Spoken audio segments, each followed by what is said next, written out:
Welcome to the digital worship service of Southwest California Synod. I'm Pastor Brenda Boss. I'm the assistant to the bishop for rostered leaders.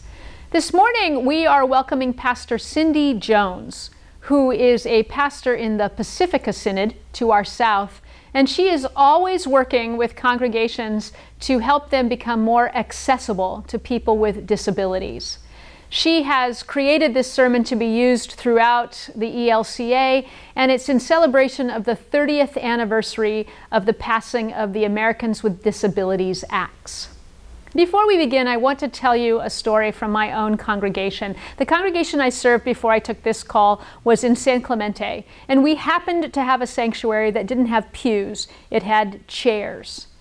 And one Easter Sunday, a visitor came in using a wheelchair.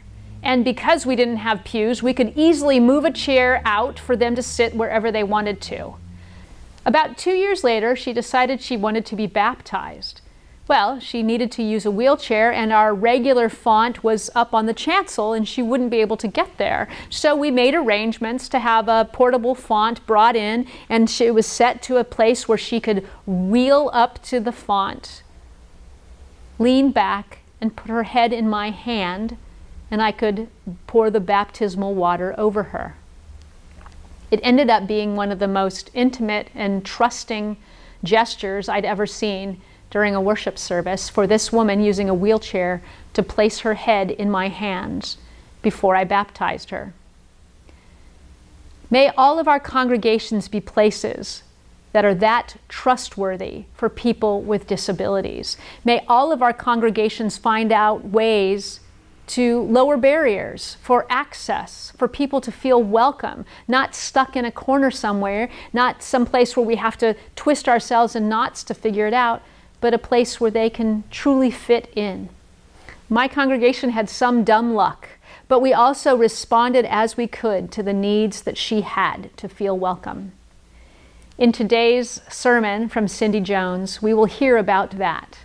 May God bless you in this worship, but may God also challenge and inspire you as you think of ways you might become more welcoming to those who are differently abled. それではお祈りいたします。全の永遠の神様、あなたはしもべである私たちに限りない慈しみを表してくださいます。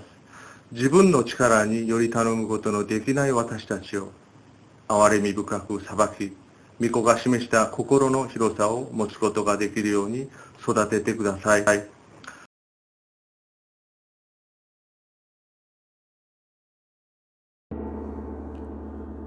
Silence my soul, silence my soul, silence my soul, silence my soul, silence my soul, silence my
The Holy Gospel according to Mark, chapter 10.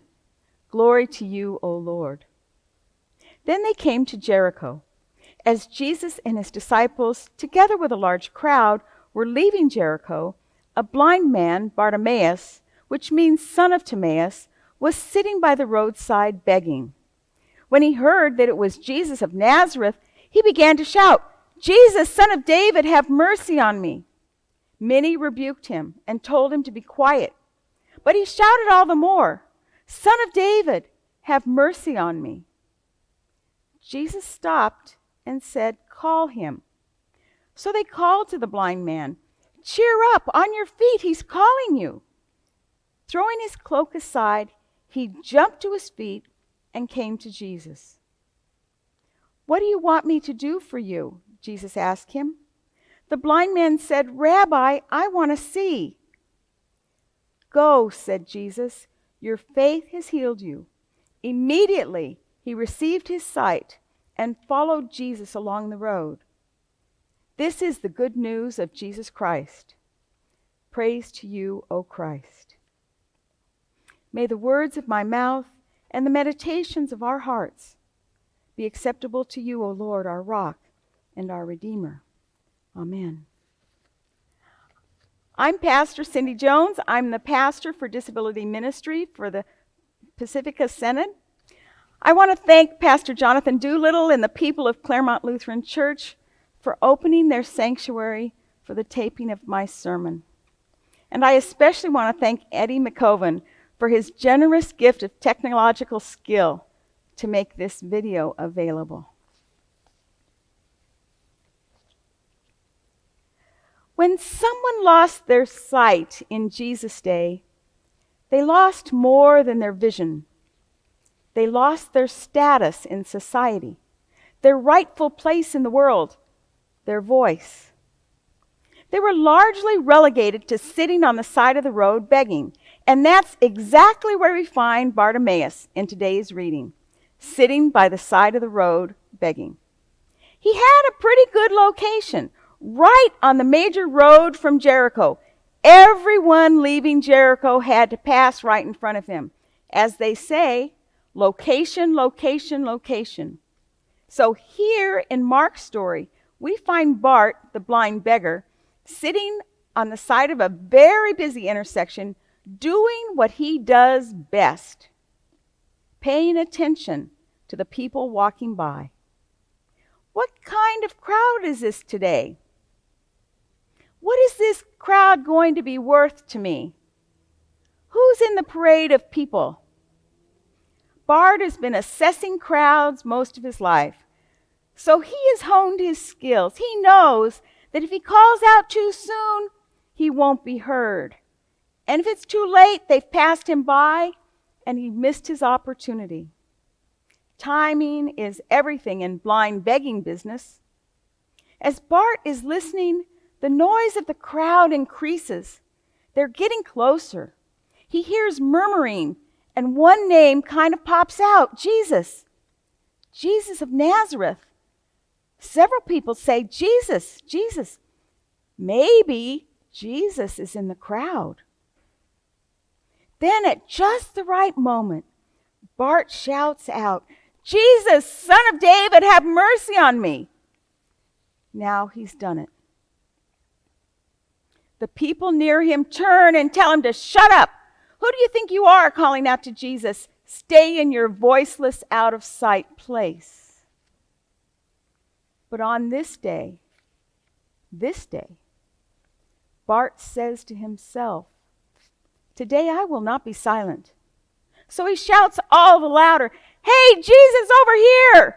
Son of David, have mercy on me." This is the day Bart reclaimed his voice, his right to speak and be heard, his right to expect a response. That was over 2,000 years ago. This week marks the 30th year since discrimination against people with disabilities became illegal in the United States. On July 26, 1990, President George Herbert Walker Bush said, Let the shameful walls of discrimination come tumbling down. And with that, he picked up a pen and signed the Americans with Disabilities Act. 30 years ago, July 26th, I sat on the swelteringly hot and humid south lawn of the White House to witness the signing of the Americans with Disabilities Act, the Declaration of Independence for people with disabilities. I remember it as if it was this morning. As members of Congress and the Cabinet and even the Supreme Court and other invited guests took their seats, and just as the ceremony was about to begin, just then, a refreshingly cool breeze blew across the assembly. I imagine this breeze beginning in Washington, D.C., and gathering strength as it blew west across Appalachia, then the plains and the Rockies, all the way to California and the Pacific Ocean, and beyond to Alaska and Hawaii, and ultimately all the way around the world. As this wind from God blew, it became stronger, blowing away the past discrimination and changing the face of America and the world. We celebrate July 26th to remember the hard work and sacrifice that brought this law into being. We celebrate to help the next generations not take things for granted. We celebrate taking control of our lives. And we celebrate that today, people with disabilities can speak for ourselves and answer for ourselves. While today's reading was long before the ADA, Jesus, you might say, was ahead of his time. And hearing Bartimaeus, what did Jesus do? Jesus calls him. Then a strange thing happens. Remember those people who just told Bart to shut up? Immediately, they see Bart in a different light. Their perception of him has changed. Cheer up! On your feet, he's calling you. Jesus changes everything. Jesus, the one who knows all, understands all, he loves all, does something extraordinary. He shows us what it means to be a servant. As Bart stands up and shakes the dust off and comes to Jesus, Jesus does what very few of us do when confronted with obvious need. Jesus, now face to face with Bart, asks him, "What do you want me to do for you?" "Hey, Jesus, can't you see he's blind? What do you think he wants?" Jesus asks him, "What do you want me to do for you?" Miracle, life-changing moment. Perhaps for the first time in years, Bart is treated as someone who can speak for himself, who can decide for himself, and is worthy of being addressed. For Bart, his sight being restored, perhaps was secondary. He'd already regained his dignity. What do you want me to do for you? Jesus modeling for us good servant behavior.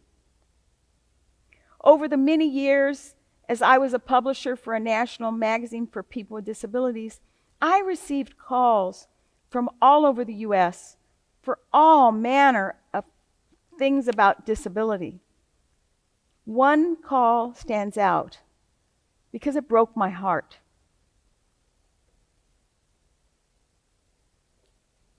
One afternoon, a woman called And she said that she and her daughter had just moved to a new neighborhood in the Midwest. And they started going to the neighborhood church. Her daughter had Down syndrome and loved to sing. So during the service, they sang along with the music. After the third week, as they were leaving, the pastor told the woman that she was welcome, but that her daughter could not return. In her grief, this woman called halfway across the U.S. to me, a secular publisher. She needed to tell someone. Stunned, all I could say was, look for a more welcoming congregation. A few years later, a member of the church I was attending brought a friend with her to church. Beth was a young adult with an intellectual disability. She was new to church and didn't understand the liturgy or social customs and was a little disruptive during the service. But this community was accustomed to all sorts of interruptions during the service. You know, free-roaming toddlers, people wandering in with all sorts of urgent needs. When Beth started coming, people were drawn to her, and a small group quickly formed to be with her, to sit with her, and join her for coffee after the service. A circle of friends. Gradually, she learned the rhythms of the church and the people who loved her. The community missed her when she didn't come. Beth had become part of the fabric of this community. What do you want me to do for you? The servant words we hear every time we go into a restaurant. The waitress says something along these lines. But do I see that person as Christ? Rarely. A few years ago, I was on my way home from a TV interview in Houston. I had a little extra time in the airport, and as I often do when given the opportunity, I went to the nearby coffee stand. What do you want me to get for you? Familiar words. A latte, please. And with my words, she turned and started to work on my request. Not a moment later, a flight attendant rushed to the counter. I'll have a double espresso. The barista, still working on my request, did not respond. Again, the flight attendant said, all the more louder, I'll have a double espresso, and I'm in a hurry. At this, the barista calmly turned around. Now, I know, or I think I know, what's coming next. It usually happens this way.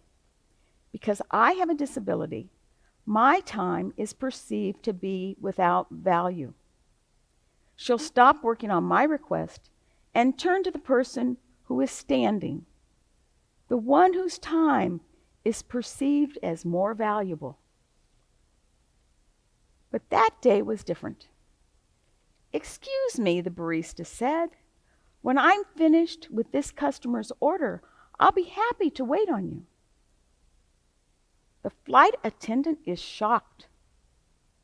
She glances down and for the first time sees that I am at the counter and I am being waited on. Up until that moment, I am invisible.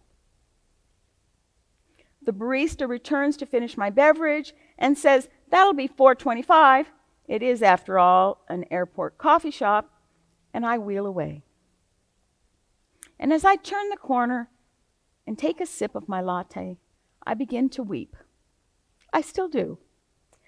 It is the social transaction, that of being truly invisible to some, and yet a person of value to another. This may have been what happened to Bartimaeus. We don't know. Although the scripture says he received his sight, we do not know if Bartimaeus regained his physical sight, or if, because of Jesus' attention to Bartimaeus, the crowd had simply regained its sight and could now see him. perhaps for the first time. Their perception of Bart had changed. More than his sight was restored, his personhood was restored. The real miracle was that Jesus made Bartimaeus present. He was no longer some invisible, unnamed. In fact, he is one of the only people in the miracle stories where we know his name. Think about it. The Syrophoenician woman, the woman with an issue of blood, the leper, the paralytic, all nameless people. As the body of Christ, each one of us has this extraordinary power, just like Jesus, to make people visible, for them to appear out of the margins, to raise up those who are discouraged and left out. We have been given the power to follow Jesus' example, to look one another in the eye, to call each other by name, to treat one another with respect, and to ask, "What would you have me do for you?" And in so doing, our communities come closer to the kingdom of God. Let us pray. Here we are before you, Lord. We are always before you. You hold in mind each one of us as if there were no one else in the world. But we're often unaware of your presence. Here today, together, coming to meet with you, we become conscious of you as the reality, the true basis of life. Amen. Let us take a prayerful posture for the prayers of intercession. Drawn together in the compassion of God, we pray for the church, the world, and all those in need. Juntos en la compasión de Dios, oramos por la iglesia, el mundo y todos los necesitados. Generous God, you make the last first and the first last. Let us advance boldly to learn the skills necessary to serve the changing world. Remind us that through Jesus we are all worthy of grace and care. Dios generoso, en su reino el último sea el primero y el primero sea el último. Ayúdenos a avanzar con valentía para aprender las habilidades necesarias para servir al mundo que cambia siempre. Recuérdenos que a través de Jesucristo todos somos dignos de gracia y cuidado. Lord, in your mercy. The response is, hear our prayer. Where we find envy and create enemies, you provide enough for all. Help us to listen for your guidance. Bring peace and abundance to places of conflict and violence. Donde encontramos envidia y dificultad, siempre proporciona usted lo suficiente para todos. Ayúdanos a escuchar su guía para servir a todas las personas diversas. Lleva paz y abundancia a todos los lugares de conflicto y violencia. Lord, in your mercy. Reveal yourself to all in need as a gracious and merciful God. Give fruitful labor and a livelihood to those seeking work. Revélese a todos los necesitados, Dios misericordioso. Dar trabajo fructífero y un sustento a quienes buscan trabajo. Lord, in your mercy. Even beyond our expectations, you choose to give generously. Grant life, health, and courage to all those in need. Más que nuestras expectativas, usted da en una manera generosa. Conceda vida, salud y valor a todos los necesitados.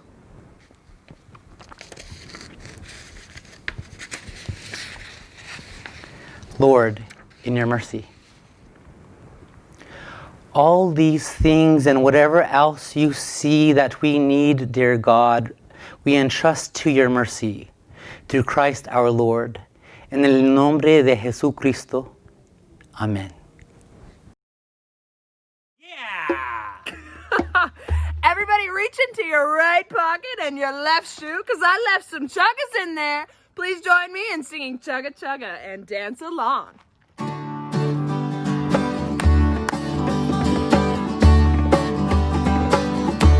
Here we go. Chugga, chugga, chugga, chugga, clap, clap, roll.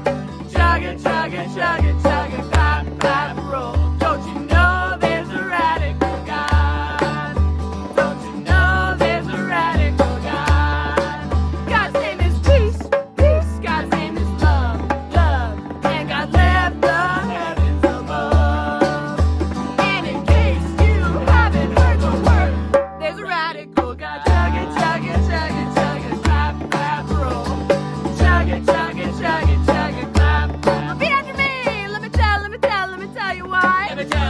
Let me tell you why. Well, there's a radical God, there's a radical God. There's a radical God, there's a radical God. Made the earth and the seas and the stars and the sky. Made the earth and the seas and the stars and the sky. God came to earth, God came to die. God came to earth, God came to die. But God didn't stay dead. God didn't stay dead. God could stay dead. God could stay dead. God rose from the grave. God rose from the grave. Let's all apply. Let's all apply. That's why. That's why. There's a radical God. There's a radical God.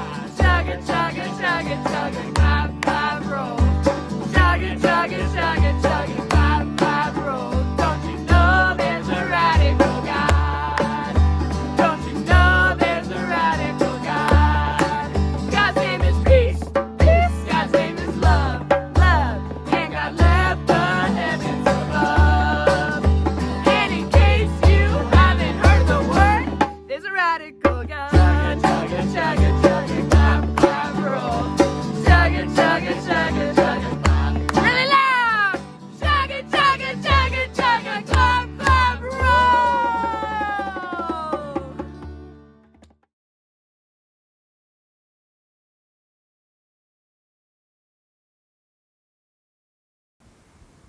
Go in peace and serve the poor.